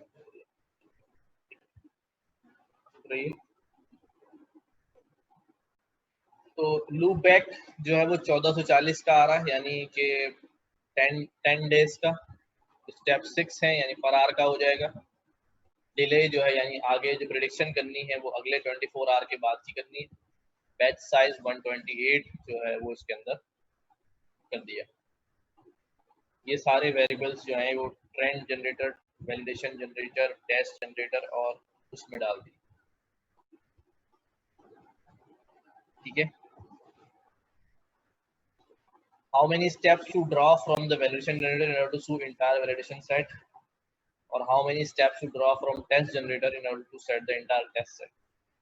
तो validation steps और टेस्ट स्टेप्स का एक फॉर्मूला लिखा हुआ है, जरा इस पर थोड़ी सी तवज्जो दे के समझ लीजिएगा।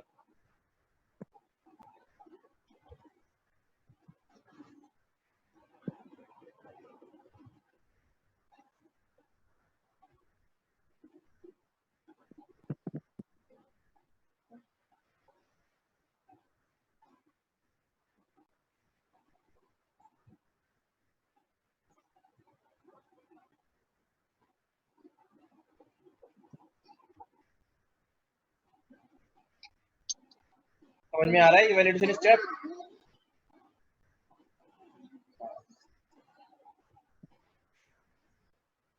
शो नहीं चले बेटे।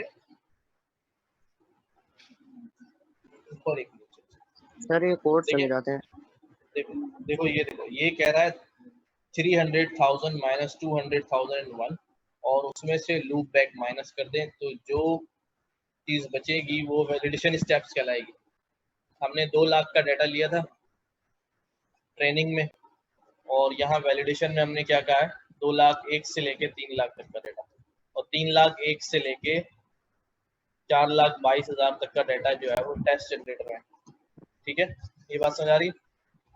तो वैलिडेशन स्टेप्स यानी how many steps to draw from validation order के वैलिडेशन जनरेटर में से डाटा जो मैंने उठाना है उसमें कितने स्टेप्स होंगे। स्टेप्स वाली बात मैंने अभी थोड़ी देर पहले भी समझाई थी, अभी फिर समझा रहा हूँ कि स्टेप्स वाली बात क्या है कि इफ वी हैव 100 इमेजेस या 100 श्योर नहीं करें, अगर हमारे पास 100 इमेजेस हैं और मैं कहता हूँ कि एक इमेज जो है और ज़ाहिर एक लूप चलना है या एक ईपॉक चलना है और उसके अंदर कोई स्टेप नहीं है तो उस डिफॉल्ट स्टेप की वैल्यू 1 होगी, यानी कि हर दफा एक स्टेप में एक इमेज जाती रहेगी और 100 स्टेप्स जो है ना उसके अंदर चलेंगे। लेकिन अगर मैं 100 स्टेप्स को मैं क्या कहता हूँ स्टेप साइज जो है ना वो इमेज उस लूप के अंदर जो है वो 5 का रख दिया जाए, यानी बैच साइज अगर हमने क्या कर दिया 5 कर दिया तो अब एक दफा में 100 इमेजेस है और एक दफा में 5 इमेजेस जा रही हैं नेटवर्क के अंदर, तो इसका मतलब ये प्रोसेस 20 स्टेप में खत्म हो जाएगा, यानी पूरा ईपॉक चलने में 20 स्टेप्स लगेंगे। बात समझ आती? तो अब यहाँ पर ये कहते हैं कि 3 लाख से लेकर 2 लाख से लेकर 3 लाख तक का डाटा जो है ना वो वैलिडेशन में पड़ा हुआ है, वैलिडेशन डाटा है। और तो 3 लाख में से ये 2 लाख 1,000 माइनस करें, उसमें से लूप बैक माइनस किया, क्योंकि लूप बैक को तो उसने जो है ना वो पीछे रिकॉर्ड देखने में इस्तेमाल करना है कि कितने रिकॉर्ड को देखते हुए जो है ना प्रेडिक्शन करनी है। तो ये जो वैल्यू बनेगी 99,000 और लूप बैक की जो वैल्यू है हमारे पास 144 की वो 1440 को माइनस करके जो चीज बचेगी इस 3 लाख में से वो आपके वैलिडेशन स्टेप्स हैं, यानी इतने स्टेप्स लेगा इस पूरे 1 लाख डाटा को प्रोसेस करने में। सेम इसी तरह से जो है ना वो टेस्ट स्टेप्स के अंदर जो है ना स्टेप्स निकाले हैं, डाटा नहीं निकाला है, सिर्फ स्टेप्स कितने लेगा उस वैलिडेशन पूरे वैलिडेशन डाटा को प्रोसेस करने में और टेस्ट डाटा को प्रोसेस करने में सिर्फ स्टेप्स आए थे। डाटा तो पूरा ही जाएगा लेकिन कितने स्टेप्स में फिनिश हो जाएगा वो बात है। ये कहते हैं before you start using black box deep learning models to solve the temperature prediction problem, let's try it simple common sense approach. It will serve as sanity check and it will establish a baseline that you will have to beat in order to demonstrate the usefulness of the more advanced machine learning models. अच्छा भी ठीक है, सच common sense baseline model तो सबको मालूम है, एक ऐसा मॉडल होता है जो हमने बहुत ही सिंपली बनाया होता है और उसके अंदर कोई हमने जो है वो हाइपर पैरामीटर्स अपडेट नहीं किए होते हैं, तो जो एक्यूरेसी आती है पहली दफा में वो बेसलाइन मॉडल कहलाती है। बाद में हम वो जो है ना वो कम ज्यादा करते हैं अपने तौर पर। जी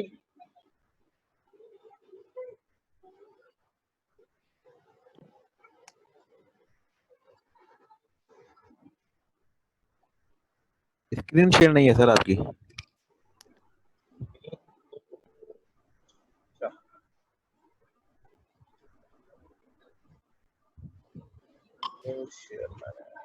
कोड शेयर कराया था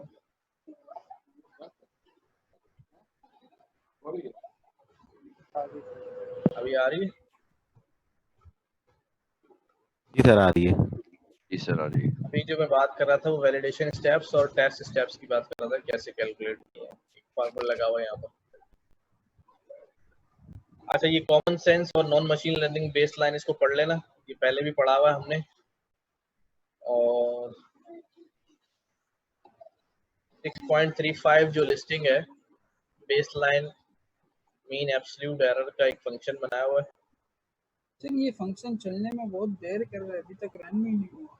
बेटा देर इसलिए कर रहा है कि डाटा बहुत सारा होता है ना, हर एक वैल्यू पर वो कैलकुलेट कर रहा है, जैसा मैंने समझाया था कि जैसे ये 4 का लूप चल रहा है, पूरा डाटा उठा लेगा वैलिडेशन का, उसके बाद सारी ये प्रोसेस करेगा, विल टेक टाइम।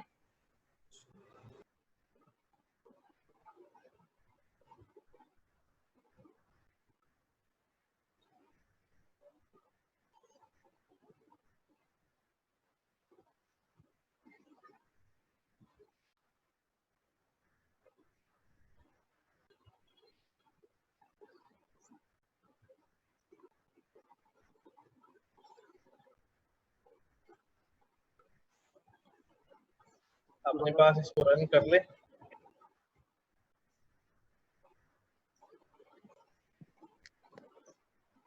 अस्सलाम वालेकुम, कैसे हैं आप लोग? वालेकुम सलाम। हेलो,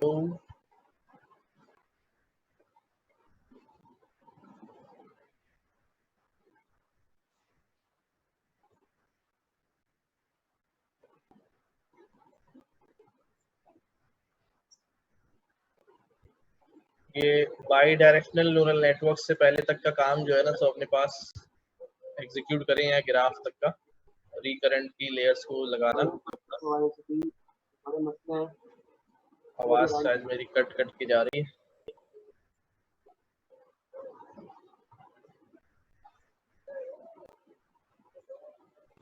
सर थोड़ा सा LSTM और ग्रुप वाला बता देंगे।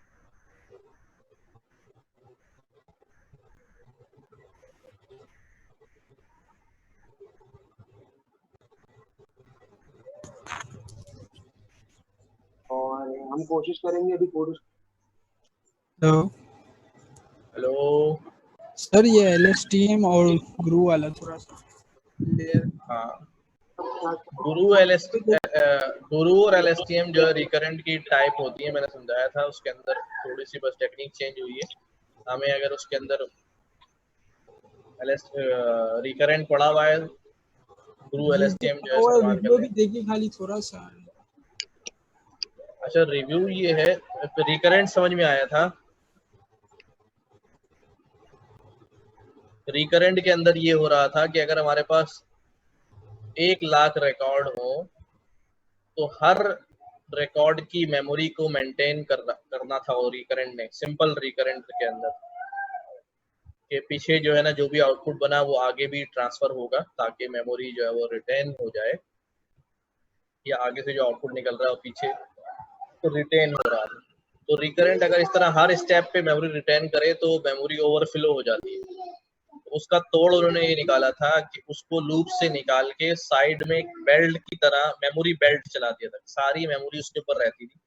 जब जब रिकरेंट को मेमोरी चाहिए होती थी, उस बेल्ट से जिस पॉइंट पे भी प्रीवियस मेमोरी रिटेन ऑर्डर चाहिए होता था, वो उस बेल्ट से जो है वो उठा लेता है।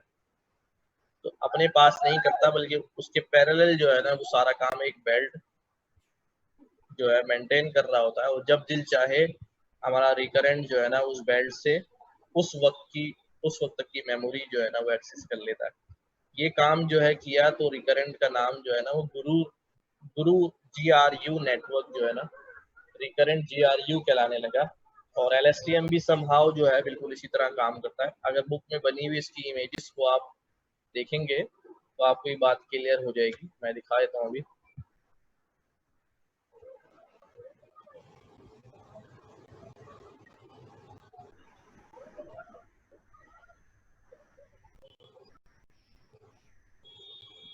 कि मैं एक एनिमेटेड वीडियो जो है ना वो शेयर करा दूंगा ग्रुप में, ये वाला। अब ये नेटवर्क अंदर चल रहा है, लेकिन जो आउटपुट स्क्रीन शेयर नहीं हो रही। स्क्रीन शेयर तो है यार, दोबारा अभी कर शेयर थी सर, शेयर तो थी, उसको पता नहीं क्यों हो रही है। अच्छा, ये वाली, ये अब आउटपुट का जो है ना बेल्ट, ये आउटपुट पहले ये नेटवर्क के अंदर ही रहता था, अब ये आउटपुट जो है ना बेल्ट साइड में चल रहा होता है। जब जब नेटवर्क को आउटपुट चाहिए होता है, इससे ले लेता है। ये थोड़ा सा जो फर्क आया था, इसकी वजह से नेटवर्क की जो मेमोरी है वो ओवरफ्लो नहीं होती थी, यानी बहुत ज़्यादा नेटवर्क को याद नहीं रखना पड़ता था, कभी भी जो है ना वो आउटपुट से वैल्यू लेके उस पर काम कर लेता। तो ये जो काम है ये LSTM और गुरु ने में नेटवर्क में किया गया। ये वेरिएंट था, ये भी सिंपल रिकरेंट का। तो यहाँ पर ये बात लिखी हुई है, simple RNN is only recurrent available in Keras, there are two other LSTM in GRU, in practice you will always use one of these, यानी गुरु या LSTM यूज करेंगे, because simple RNN is generally too simplistic, बहुत सादा है too real use. Simple RNN has major issue, क्या issue था? Although it should theoretically be able to retain at time t information about inputs seen many timestamps before, in practice such a long-term dependencies are impossible to learn. यानी जब इतने time stamps आ जाएंगे तो इतनी long term dependencies को याद रखना, उसके लिए सारे टाइम स्टैम्प्स को ये मुश्किल हो जाता है। This is due to vanishing gradient problem, और ये जो ग्रेडियंट डिसेंट का जो वैनिशिंग प्रॉब्लम है उसकी वजह से होता है। अब ये इस बात को हम डिस्कस नहीं कर रहे, ये फिर बहुत ही ज़्यादा थ्योरेटिकल और मैथमेटिकल लेवल पे चली जाती है गुफ्तगू। बहरहाल इशू ये था कि वो हर मेमोरी जमा करते करते मेमोरी जमा करते करते जब मेमोरी बहुत ज़्यादा बढ़ जाती है तो उसे कुछ याद ही नहीं रहता, यानी इतना ज़्यादा याद कर लिया कि कुछ समझ नहीं आ रहा क्या क्या याद कर लिया। उसके तोड़ के लिए उन्होंने क्या किया, LSTM और गुरु थोड़ा सा चेंज करके बनाया कि इसमें मेमोरी की जो है बेल्ट वो साइड में चला दी और तो स्टेट सर मेंटेन हो रही है। जी LSTM और गुरु में क्या फर्क है? गुरु में 2 बेल्ट होते हैं। आवाज़ नहीं आ रही सर LSTM और गुरु का बता दे थोड़ा सा, मतलब फर्क क्या है दोनों में? एक LSTM और गुरु में क्या फ़र्क है? देखिए LSTM के अंदर तो ये बेल्ट वाली बात ही आपको समझ में आ रही है, जी जी ठीक है ना। गुरु नेटवर्क के, गुरु जो नेटवर्क है आपके पास, मैं भी वो दिखाता हूँ क्या फर्क।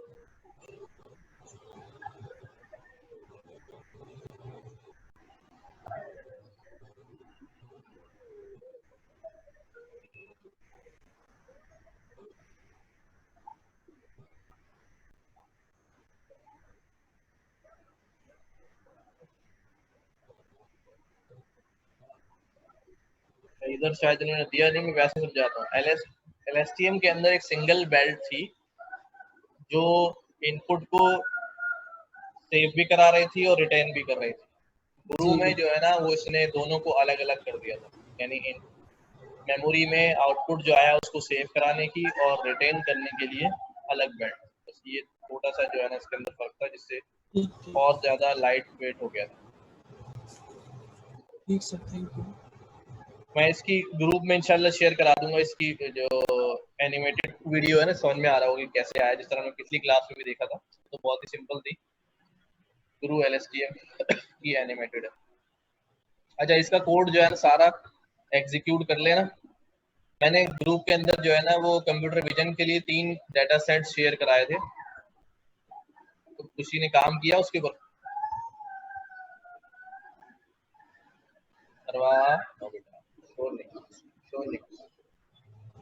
हेलो सर कब कराए थे? भाई ग्रुप में मैंने शेयर कराया यार, पिछले हफ्ते ही शेयर कराया था, बोला था मैं शेयर करा दिए थे।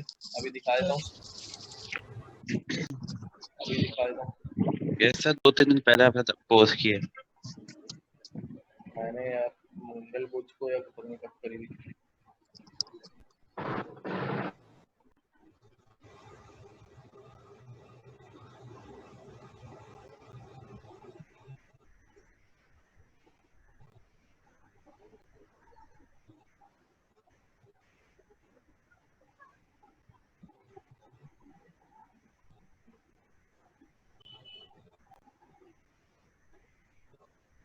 ये रहे यहाँ पर। सर स्क्रीन आपकी स्टक हो गई है सर, रुकी हुई है। अभी आ गई? नहीं आ रही। आ रही है सर, आ आ रही है यार सर। वो इंटरनेट का शायद मसला है, आ रही है। डिले आ रहा है। ये 3 डाटा सेट यहाँ पर जो है ना वो शेयर हुए हुए हैं, देख लेना।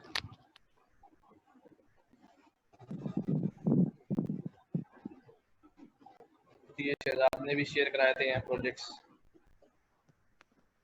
10-12 है 14।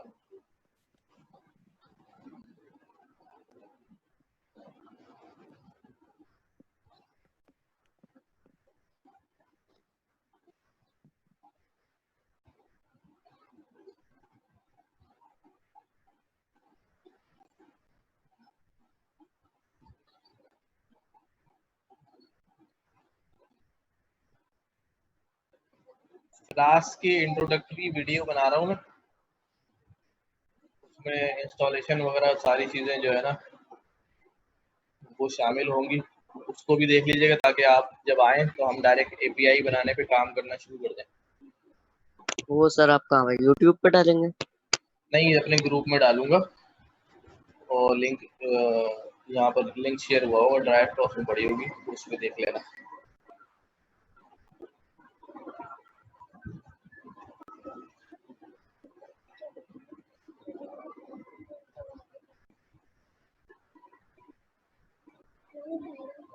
ओके,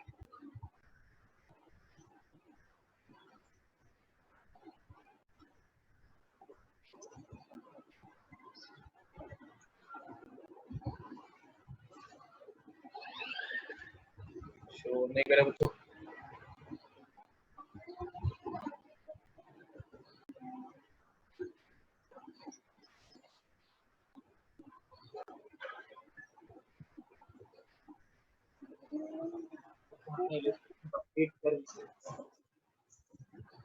देख कर आओ बेटा, नेट चल रहा है।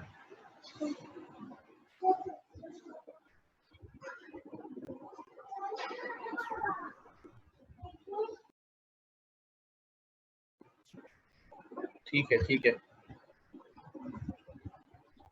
Hello hello hello sir, object detection हम कब पढ़ेंगे? ऑब्जेक्ट डिटेक्शन यार हमारे इसका सिलेबस का पार्ट तो नहीं है। ऑब्जेक्ट डिटेक्शन में क्या पढ़ना है? सर वैसे अपवर्क पे इसके प्रोजेक्ट आते हैं जैसे YOLO V3 TensorFlow tiny model जो क्रिएट करते हैं सर, उसके किस तरह करते हैं सर वो बता दें। यार उसके ट्यूटोरियल्स दे दो ना, योलो वगैरह उसमें से पढ़ लेना, क्योंकि चलो ओके। योलो है, ओपन सीवी है, कंप्यूटर विजन में सारी चीजें। सर एक चीज पूछनी थी। हाँ तो जैसे अभी बाज़ दफ़ा ऐसा होता है कि इतना ज़्यादा टेम्परेचर हो जाता है जो प्रीवियस कभी रिपीट नहीं हुआ होता, तो ये थोड़ा किसी जोर से बोलो, थोड़ा जोर से बोलो। सर बाज़ दफ़ा ऐसा टेम्परेचर आ जाता है जैसे 40-45, कराची के हवाले से बता रहा हूँ, हाँ तो पिछले कभी आया नहीं होता इतना टेम्परेचर, तो फिर प्रेडिक्ट कैसे करता है ये? तो वो तो ऐसी जो चीजें होती है ना उन्हें आम जबान में कहते हैं आउटलायर। आउटलायर्स जो है ना वो हर डेटा सेट के अंदर होते हैं। आउटलायर क्या चीज होती है कि नॉर्मल से एकदम कोई चीज फ्लक्चुएट कर जाए, पैटर्न से फ्लक्चुएट कर जाए।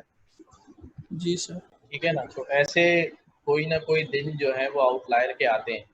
लेकिन अगर ये अब वो आउटलायर के दिन जो जैसे हमारे यहाँ अभी सीजन चल रहा है कि किसी दिन हम सुबह उठते हैं इंतहाई गर्मी होती है, 40 को टच कर रहा होता है, जी और किसी दिन जो है वो 35-34 इस तरह चल रहा होता है, किसी दिन जो 30s में 30 टेम्परेचर आ रहा होता है, चलो 30 नॉर्मल हमें लग रहा होता है, लेकिन एक दिन सुबह उठते हैं 40 हो जाता है। अब ये 40 हमारे लिए जो है ना वो आउटलायर है, यानी पूरे महीने में टेम्परेचर जो है वो 30 और 35 के दरमियान चलता रहा, लेकिन 2 दिन ऐसे आ रहे हैं जिसके अंदर टेम्परेचर का ग्राफ जो है ना शूट करके 40 पे गया। ये जो 40 है ना जी ये सर। हमारे लिए आउटलायर है। लेकिन अगर हर साल ऐसा होता है कि जून या मई के महीने में हर साल कुछ आउटलायर आते हैं, तो वो आउटलायर भी फिर नॉर्मल बन जाते हैं हमारे लिए, जो हमें पता होता है। जी सर। ठीक है ना, तो फिर हम उसको डेटा में से डिस्कार्ड नहीं करते, क्योंकि हमें पता है कि हर साल में हमें नजर आ रहा है इस जगह पर इस महीने में ये आउटलायर इतना आ रहा है, तो हम उस पर भी ट्रेनिंग करा देते हैं। वरना ऐसे आउटलायर को फिर हमें क्या करना पड़ता है, अगर वो एक ही है तो फिर हमें उसको डिस्कार्ड करना पड़ता है। तो फिर जब कभी आएगा तो सर फिर प्रेडिक्ट नहीं कर सकेगा। उसको हाँ ड्रॉप करना पड़ेगा, हमें उसको ड्रॉप करना पड़ेगा, क्योंकि ये एक्सेप्शनल केस होता है ना जी सर। भाई। बात कोई प्रोडिक्शन नहीं है, कोई मौसमियात की कोई प्रोडिक्शन नहीं है, लेकिन अचानक से जो है ना बादल आए, बारिश हो गई, जी और भाई कहाँ से आ गया, क्या हो गया, क्योंकि ये आउटलायर होते हैं, इन पे जो है ना प्रेडिक्शन होती नहीं है, तो यहाँ पर हमेशा फॉल्स ही होता है। ठीक सर, थैंक यू।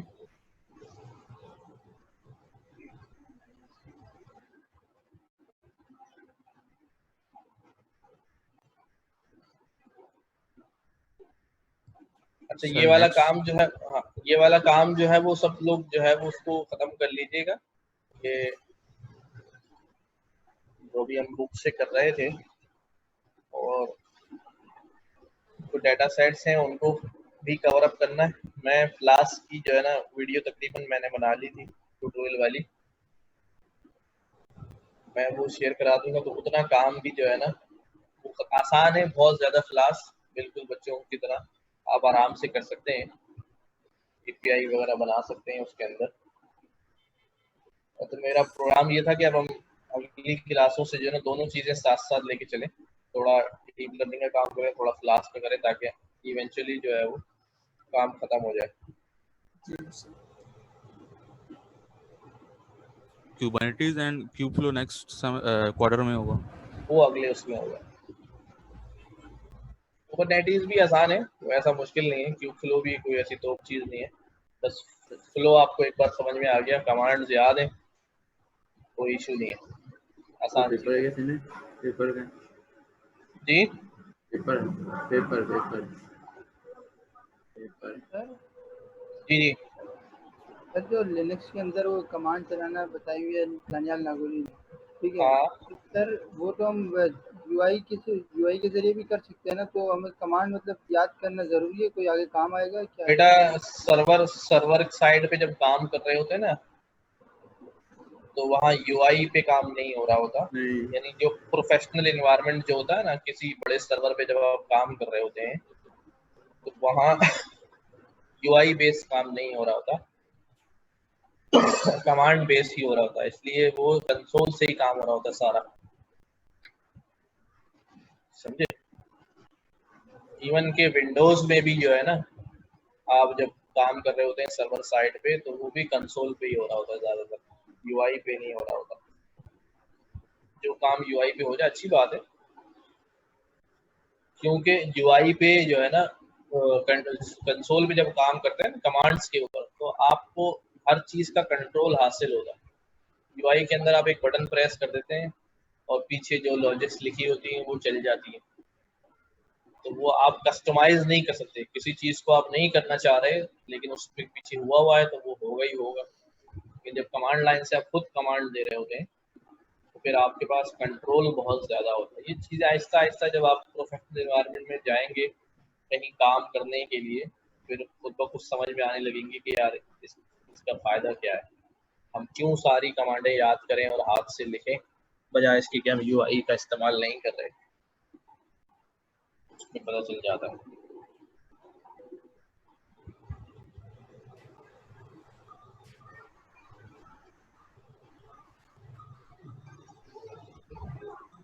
आ गई लाइट, आ गई। सर मैं बोल रहा था पेपर का क्या सीन है, कौन सा वाला?